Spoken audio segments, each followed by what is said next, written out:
What is up, you guys? So I know it's been a long time since I did a video. I'm super excited, and I don't know if you guys watched my previous video about being back, but I was going to talk about something that I had gone through recently. So this is it. I didn't just want to sit here and talk though. I wanted to kind of do something makeup related. So this is going to be a get ready with me type deal, and this is the finished look. So if you would like to hear about my experiences and also see what I do every morning before work, please stay tuned. Thanks. Love you guys. Hey guys, real quick before I get started with my tutorial, I wanted to give a quick shout out to Rocky from Loyalty Inc. He was the one that did this tattoo right here. And while he was doing that tattoo, we were talking about my makeup videos and all that kind of stuff, and it was his idea to do the makeup and recovery thing. So thank you so much, homie. Much love. Appreciate it. All right, you guys, I'm not even gonna lie to you. I'm like super nervous for some reason. I really don't know why. I think it has to do with the fact that I haven't done a video in so long, and also because like of what we're gonna be talking about today. So yeah, I guess let's get right into it. So this is what I do every single morning as I'm getting ready for whatever I'm doing. Most of the time it's work because I work a shit ton. So, all right. So I think the other reason why I'm a little bit nervous is because I'm not very good at multitasking when it comes to like doing my makeup and talking. So I guess just bear with me. I don't know. I kind of wanted to like do what Bailey Sarian does and talk about whatever while she's doing her makeup. So hopefully it works. So this is a pretty heavy topic that we're going to be talking about today. You know, this is my life, and it's not a sob story. I'm not asking for pity. I'm not asking for anybody to feel bad for me. I did it to myself. I know this. But I'm going to start off by saying, hi, my name is KK, and I am a recovering meth addict. I say that about like 5 times a week, and sometimes it's still like, I still can't believe it that it happened, basically. I'll always be grateful that it happened, but it's just, it just boggles my mind that that's the choices that I made. I'm not going to talk too much about my addiction itself, like, all the horror stories or the war stories of what happened. I kind of just want to talk about how I got there and like what led me to living the life that I live now. I want to say that most of it had to do with not being able to cope with life on life's terms, and a bunch of other situations that I was in. I suffer from depression, anxiety, ADHD, and PTSD. I was going to a counselor for years for that, and like I've always had a stronger mindset. And I always thought that I could deal with things, because I can cope with things pretty well. But after things started, happening, and then more things happened and more things, it just got harder and harder to cope with. So, the harder and harder it got to cope with, the more I searched for something that would just, numb the pain. And so I ended up turning to drugs. I don't want to really get into like how I did for certain reasons, but here we are. I started doing meth in May of 2016, and everything just went downhill from there. It only took about I want to say maybe like a year and a half for me to lose everything, maybe. Meth is a hell of a drug. It really is. It's not fun. It's not fun at all. I lost everything. I lost my kids. I lost, I don't know if you guys remember, if you guys have been, with me throughout the years, but when I first started doing my makeup tutorials, I was going to school for business. I was on the honor roll. I did all that kind of stuff. I was a star student, but I ended up not finishing school because I couldn't get my homework done. I was, passing out at school because I would be up for days. So I ended up not getting my degree. I'm only 3 classes away from getting my degree, which fucking sucks. It's like I was so close and I just gave up, At the time when I first started doing drugs, I was working like 3 different jobs and going to school and taking care of my kids.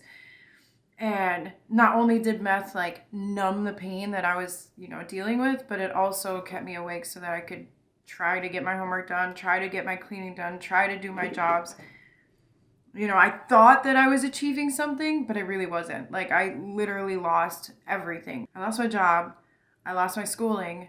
Like, everything, It was a very, very painful process. And, when I lost everything, I thought in my mind, in my addict mind, I was like, well, the only thing that hasn't gone away yet is the drugs. So I'm just going to keep doing that because it's the only thing that's going to make me feel better. So, even after I lost everything, I just continued to do drugs. I was a lost cause, like literally a lost cause. I completely gave up. Like, one of the reasons why I stopped doing my makeup tutorials is, 1, I was embarrassed by the way that I looked. 2, I didn't have money to buy makeup or do anything that I wanted to do because I spent all my money on drugs. I didn't want to have to explain, because I know there's some people that are watching that have been through it too, and I was too ashamed to admit that I was an addict and admit that I had a problem. So I just kind of pushed everything and everybody away, and hid like addicts do. We hide in shame and guilt. And I know I'm probably going to get off track here at some point because I'm trying to do both makeup and talking, and it's so hard for me to do because I'm either super focused on doing my makeup or I'm super focused and I get lost in whatever stories I'm telling. I, was completely helpless, did nothing but drugs. I was terrified of withdrawing. I was terrified of not being high. So I just stayed high because every time I wasn't high, I'd be crying. I'd be super depressed. I was suicidal. I tried to take my life twice. Yeah, twice. After my kids were taken away. I was raided twice.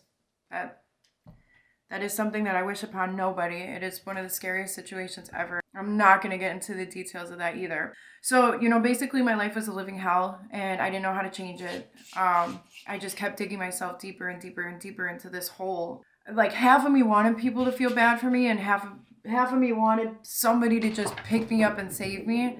But I knew that wasn't gonna happen. If I was gonna change, I was gonna do it myself. I didn't have the courage, I didn't have the strength to or the willpower to get myself up. And so after I got raided the second time, I went to jail and obviously did a lot of thinking in there. I had the best intentions of getting clean ever. I really did. I signed up for classes and everything. I don't know if you guys know what IOP is, but it is intensive outpatient programming. It's a couple classes that you take throughout the week for a couple hours, and it gives you the coping mechanisms and the tools that you need to stay sober and prevent relapse. I did that. I got out of jail about a month after I got locked up. That was shitty. That was so shitty having to detox in jail. I don't really want to get into that either, but that was the moment that I wanted to change. I mean, I want to say maybe a month before I got arrested, I started dating somebody, and he was the first person to tell me hey, we should get clean together. This is not the life that I want to live, and I can tell this is not the life that you want to live either. But that was a failed attempt. I tried for a day, and somebody approached me and gave me free stuff, so I was whatever, it's in front of my face. Another excuse, another justification as to why I can't stay clean or get clean, whatever. I was sitting in jail and I was crying and feeling all bad for myself because I was here. I didn't, I blamed everybody else and everything else as to why I was in there, but it was me. I did it to myself, So I tried to make the next right move is to try to stay clean and stuff. So I got out. I managed to stay clean for about 2 weeks and ended up relapsing. It was kind of fucked up because my kitty came to say hi. Say hi, kitty. Hi. Now you made me lose my train of thought. I was taking my classes, doing my thing, trying to stay sober. I went to my very first NA meeting, and I got my 30-day chip. I was 43 days clean. And my best friend was the one that ended up taking me. And, you know, like he was supportive through this whole thing. Like he would visit me in jail. He ended up bailing me out of jail. Like, you know, like he was just like right there. And I'm so grateful for that because it's scary. Like it's really scary. I don't know if any of you guys have had to deal with that, but being out in the real world when like, you know, like when you get locked up, everything stops for you, everything. But life is still the same out here. And it is terrifying because you get out and you don't want to make the same mistakes that you made and, you know, whatever. But that's all you knew beforehand. That's everything that you knew. Your entire life, your entire lifestyle is just basically waiting for you when you get out. So it was terrifying. And I'm so grateful that I wasn't alone when it happened. I did my first NA meeting, picked up my 30-day chip, and ended up relapsing that same night. That was one of the shittiest feelings ever. Like, I felt so ashamed of myself. I was like, oh my God, I thought I was doing so good. I thought I was doing so good. I was like, what happened? Like, why did this happen? But it was a mix between what I would say is being a dry drunk, where you're just out here surviving sober. Like, it's not fun. It really isn't. And I didn't necessarily have the tools, and I didn't use the tools that I learned in my IOP class. So I ended up relapsing. My boyfriend ended up relapsing the day before, and it was off to the races, basically. I gave up. Like, the second I relapsed, I completely gave up. I didn't want to get back up. I didn't want to, you know, say, like, pick up another white key tag just for today. Didn't want to do that. So I was like, 3-month binge, here we come. Yeah, started using again. And this time, before I was, you know, just smoking it and doing everything else, but I started IV use this time. So when I got locked up, I thought that was my rock bottom, and that, you know, after losing everything and eventually going to jail, I was like, yeah, this is my rock bottom. Well, let me tell you that rock bottom had a basement for me, and that was when I started IV use. I told myself I'm never going to turn to a needle, and I did. I think, I know, like, you know, I sometimes I look back and I feel like bad and I wish that I could have changed the past, but like, honestly, being where I am today and like thinking back on everything that had happened, like it was supposed to happen that way. Everything was supposed to happen that way. So I really am not mad. Like, I'm grateful that I went through everything that I went through, because had I not, I don't think I'd be here today. Going back to that part of my life, I was out on bail. So a condition of my bail was I couldn't be in possession of anything. And I had to report to the jail every 3 days and do a UA. Or every time I went after I relapsed, it was obviously dirty. I didn't lie about it. Like, I didn't tell them that it was going to be clean. I just was like, yeah, it's going to be dirty. I've been using, like, I don't know what to do. I'm stuck. I can't quit, whatever. And so I had bail modification hearing after bail modification hearing. You know, they raised my bail. My sister ended up paying it, got back out, continue to use. There's this vicious cycle and what we call insanity. And the definition of insanity is doing the same thing over and over and over and expecting different results. And that's where I was. I was just doing the same shit, but expecting something different, a different outcome, a different something. But I was still doing the same shit. So, like, what did I expect? So the last time, it was right before I had my last bail modification hearing, I begged my lawyer. I was like, you know, like, I need help. Like, I don't know what to do. I don't know where to turn. I don't know where to look. Like, there's no resources that I'm aware of. Like, tell me what to do. So he told me to get a hold of my county where I live, the Health and Human Services, get an AODA counselor, and they can refer me to treatment. And I was like, I am so down for that. From the time, because there was a period of time after I got my kids taken away that I got my younger daughter back for a bit. So that was in December of 2017. So from December of 2017 to July of 2018, that long, I was searching for treatment centers. Here where I live, at that time, it was really, really hard to like get into an inpatient, because either they didn't have any beds open, they didn't accept public insurance or no insurance at all, or I had to get a referral from my county. So for me, it was like impossible. And like after, let's see, probably like a month or two, I just gave up. I was like, I don't know what to do. I don't know who to talk to. Everybody's just like taking me in circles basically. So I just gave up. So anyways, fast forward to where I was again. So I ended up calling Health and Human Services. I think I went over my forehead like 5 times. I'm just so distracted. Oh my gosh. So I ended up getting an assessment and everything. You know, that was the first time I talked to somebody and I was like completely 100% honest with them about my situation. Because for the longest time, I either denied that I was an addict, even after I got like arrested for meth charges. I was like, yeah, no, I don't know what you're talking about, you know, like hiding behind a veil of guilt and shame. So I was completely honest with him. I told him my situation. I told him I needed help. And I was put on a waiting list. And I was like, well, you know, that sucks. But the addict in me was like, instant gratification. I want help now. If I don't get it, I'm giving up. Whatever. Blah. But I stuck with it. I got myself on the waiting list. I kept in contact with him, even though I was still using. And when I had my last bail modification hearing, the judge just like had enough of me. She was like, you're not doing what you're supposed to be doing. Like, I'm not going to keep you out on the street. I know you're still using. Like, I'm done. I'm so done with this. And I was like, me too. But I knew that I was going to jail that day. Like, I knew it because this was already like my 4th bail modification hearing. This was like the most crucial moment in my life because the first time I got out of jail, like the next day I went and picked up my kids from school and I told them like, you know, I promise I'm never gonna go back to jail again. I'm not gonna do this to you.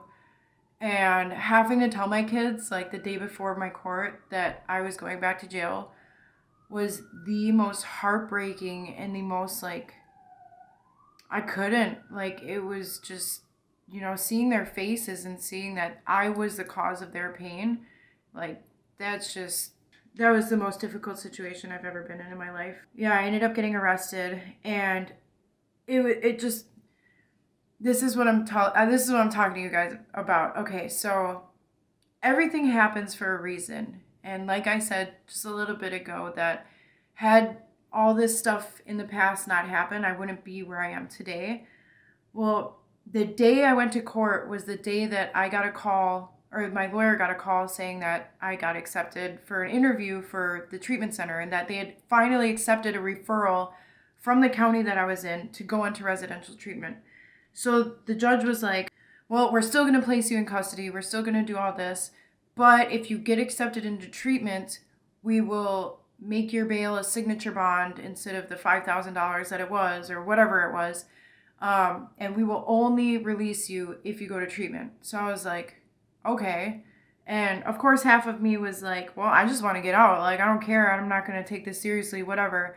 But then the other half of me was like, oh my gosh, like finally, like this is my chance, you know? I took the time that I had in jail this last time to really, really, really, really, really reevaluate my life. You know, and I did that. I was sitting in jail, in my jail cell. I was in receiving because I was withdrawing, and I told them that I was withdrawing, so they threw me in the cell by myself for a couple days. I felt like shit. Couldn't sleep, but couldn't stay awake. It was really, really bad, but I sat there and I was like, I never want to do this again. I never want to put my kids through this again. I need to make a change, and I need help, you know? And that was the moment. That was when I was really like, I am an addict. My life is unmanageable. I can't keep doing this because I'm gonna die, and I can't do this to my kids, so I'm gonna take this seriously. So the next day when I was in jail, I got the phone call for the interview. I got accepted into treatment. Yes. And July 2nd, 2018 was the last day that I used meth. I took everything seriously when I went to treatment. I, learned as much as I could, retained as much as I could. In the state of Wisconsin, if you guys didn't know, that's where I live.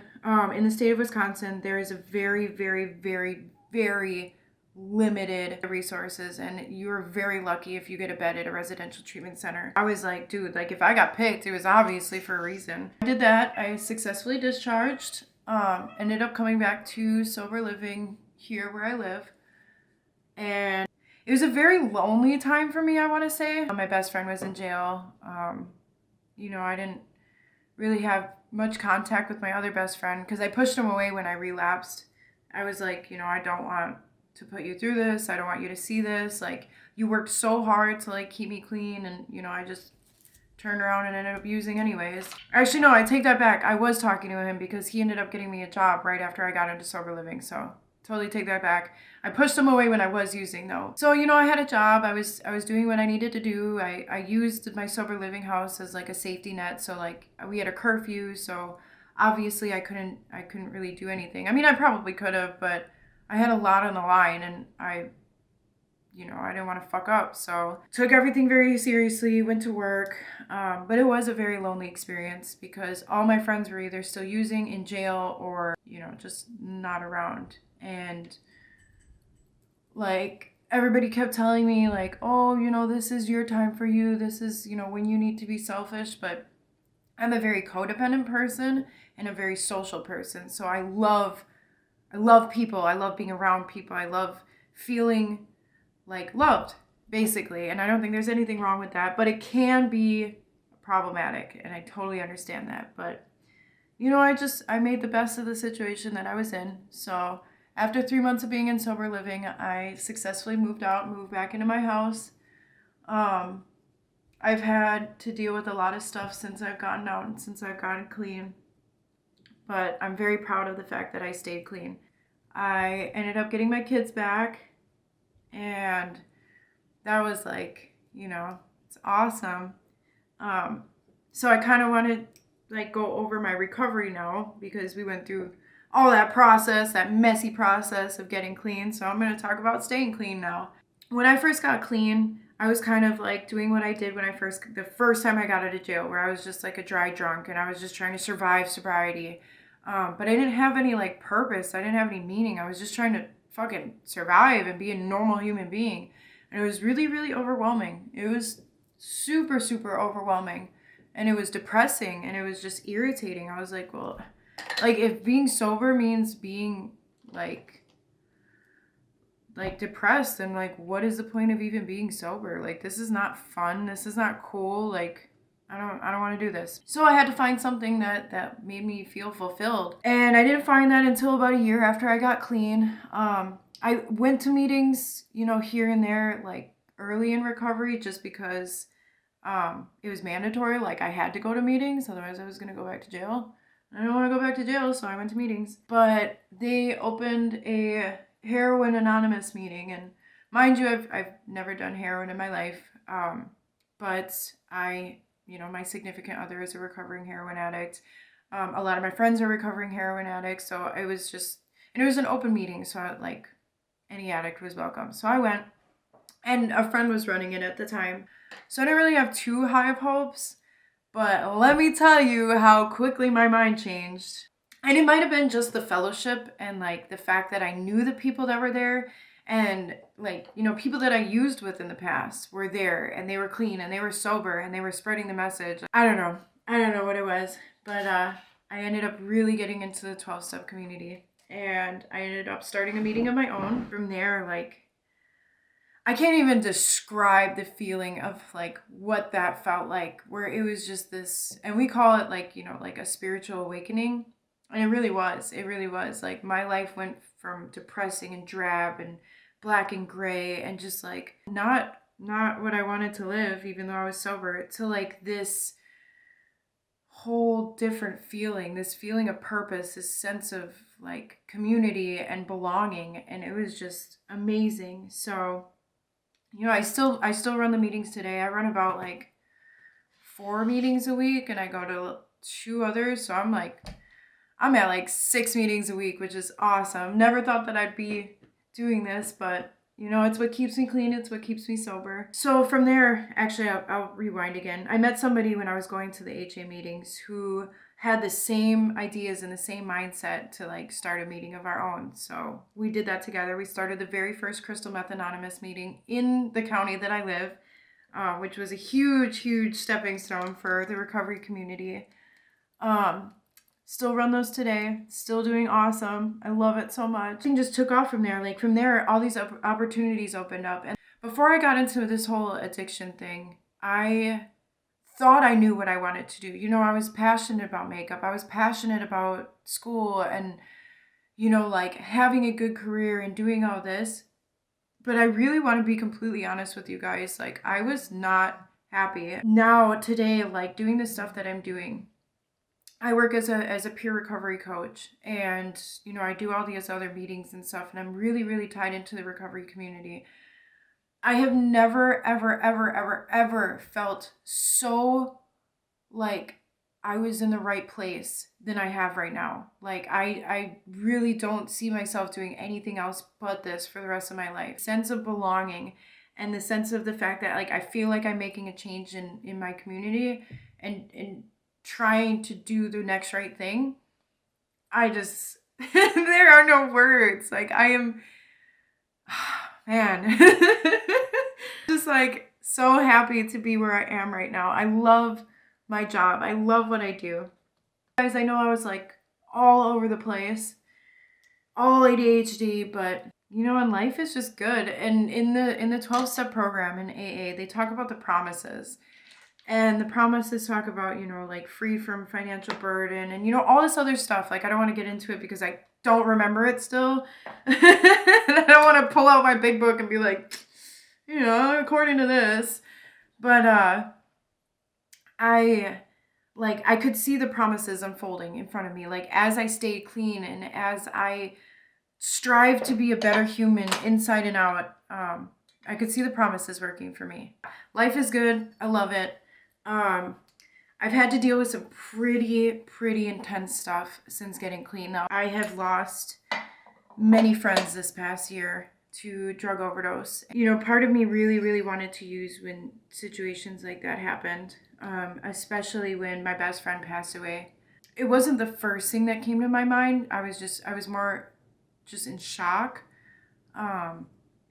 But you know, it did cross my mind a lot. I want to take this pain away, like how I started using drugs. I want to take this pain away. I don't want to feel like this anymore. I don't want that to ripple and you know, if I used, I would just be right back at square one. I would be hurting the people that I love, and it's just like, okay, but you know, the death of somebody is hard to cope with, but I know I can do it sober. And I did for all my friends that I've lost this year.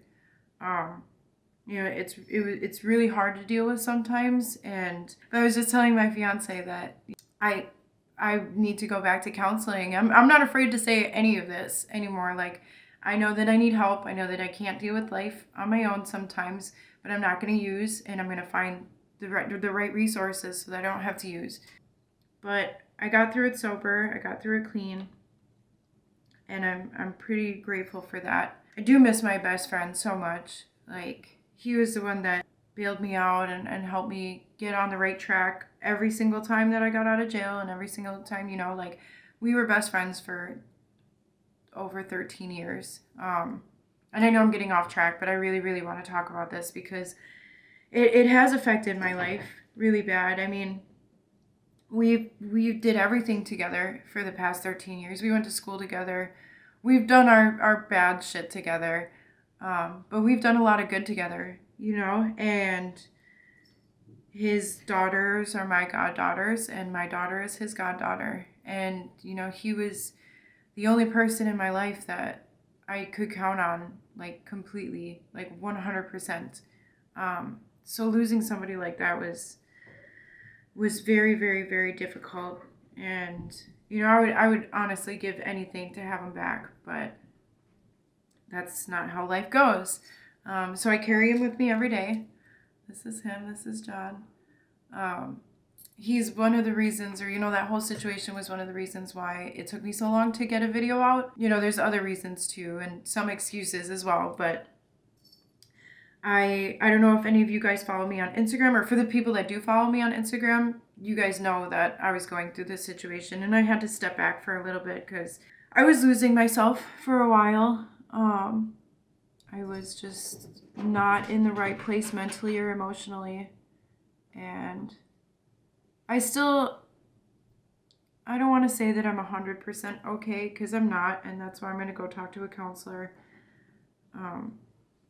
But had I not had the coping tools that I learned from residential treatment and IOP and everything, I know for sure I would have gone out and used, because that's just what we do. That's our coping mechanism. Anything to take the pain away, even if it's temporary and even if it'll make things worse in the long run. Using is our best option.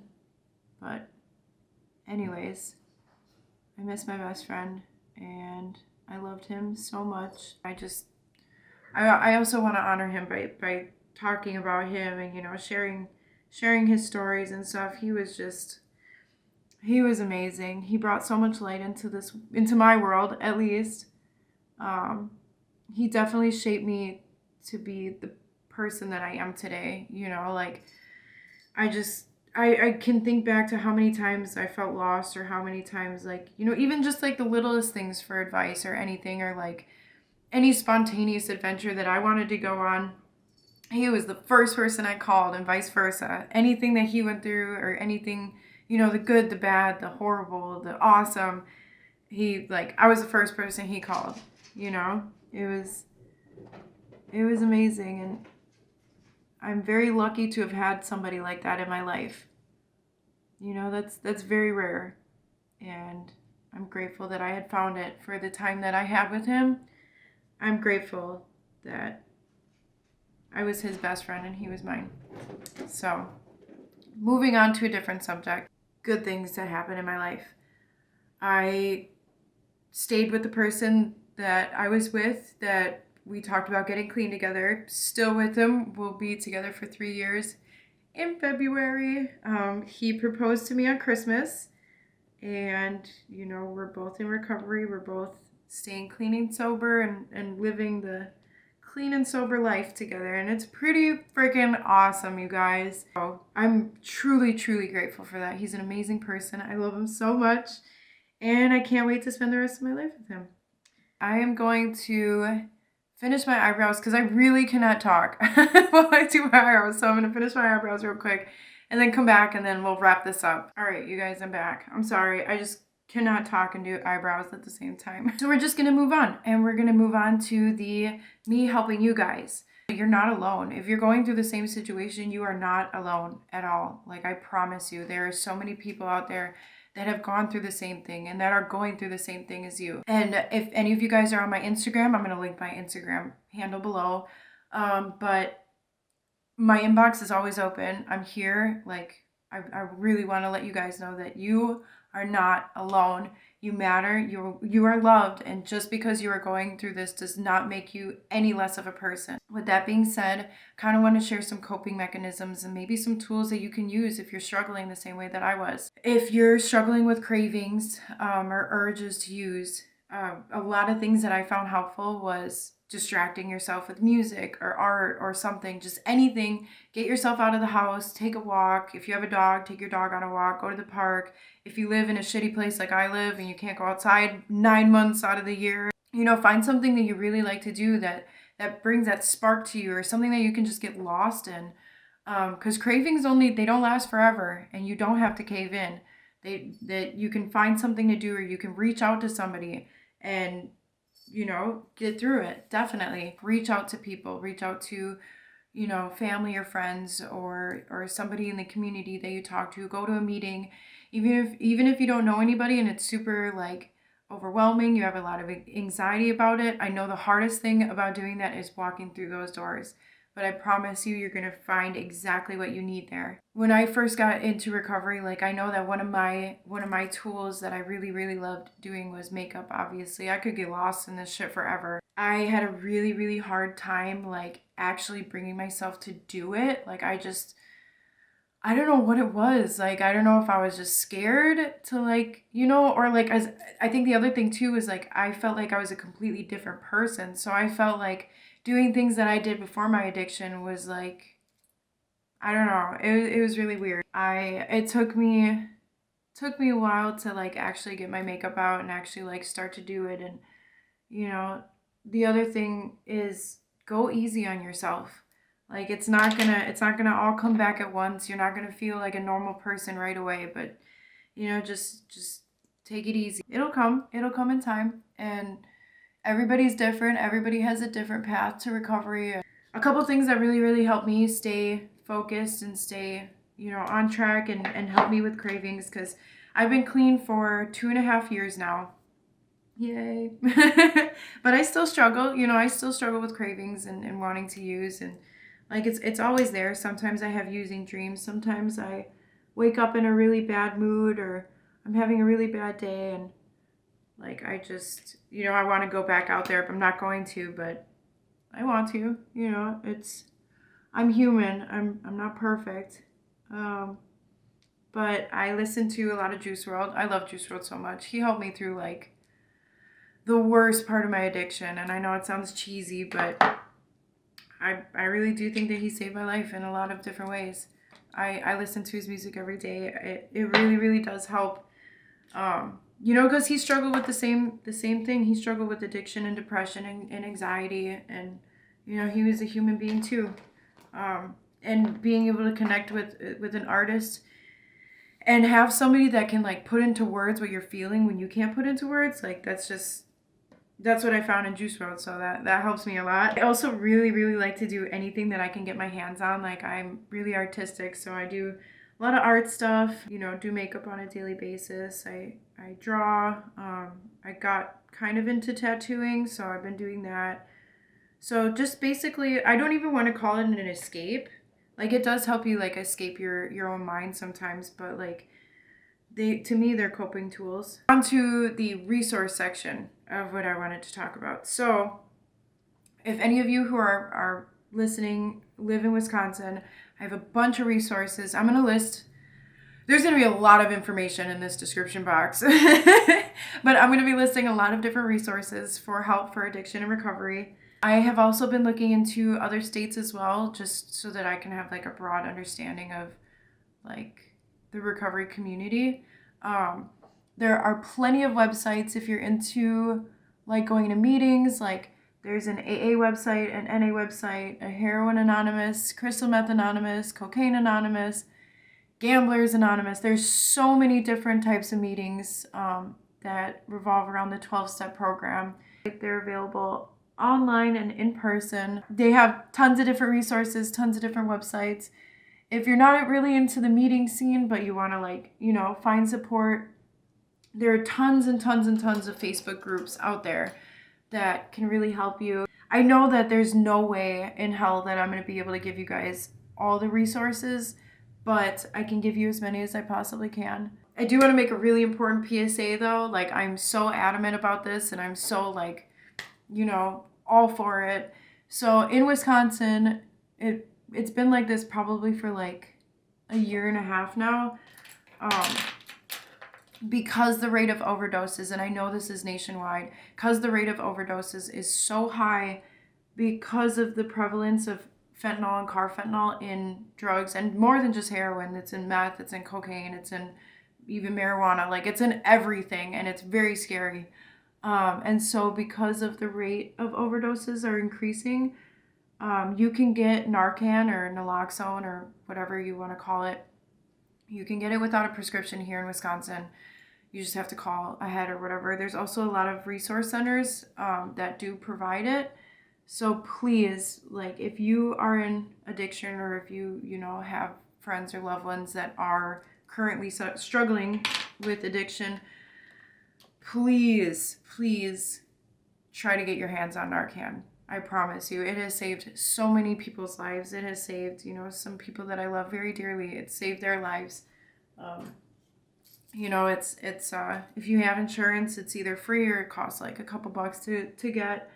I highly recommend, picking some up. Every second matters, and you can save somebody's life. So that's going to be my PSA. All right, so that's about it. That's my talk on addiction. That is my experiences through addiction and recovery. And that is also how I get myself ready for everyday work and life. I will link everything in the description box below. I hope you guys have a wonderful day. I love you so much. I'm so glad to be doing this again. If you guys have any other suggestions of what you want me to talk about, I kind of plan on doing some more of this kind of stuff because I really want to get the word out there and, you know, let people know like how it works, what I can do to help, what you can do to help. Also, I do want to do regular makeup tutorials, so give me suggestions on what I should do. Because I haven't really been in the scene for a while, like I'm very, very open to suggestions. So please put that in the comments below. Please also subscribe to my Instagram and my Facebook and my Snapchat. I will link everything below. I love you guys so much, and I can't wait to see you guys soon.